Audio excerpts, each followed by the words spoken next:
Hello everyone! For today's video, heto gagawa tayo ng napaka-cute at napakagandang hairstyle para sa mga baby natin na pumapasok sa school. Kumuha lamang po ako ng buhok sa magkabilang parte at itinali ko at ihinati ko sa gitna at ipinasok ko papalabas.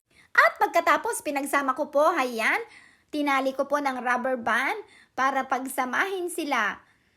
At pagkatapos, kukuha lamang po tayo ng kakaunting buhok at lagyan din po natin yan ng rubber band sa bandang gitna.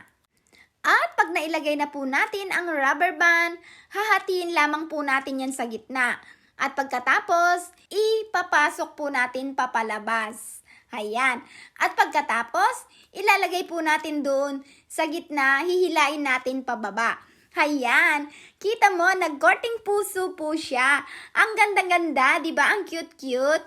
O, di ba? Ang ganda-ganda niyan para sa mga baby natin. Ano pang ginagawa nyo? Practicein na yan.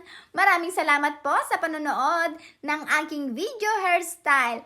Abangan nyo pa po ang marami ko pang video hairstyle. Maraming salamat po sa panonood. God bless you all. Follow for more.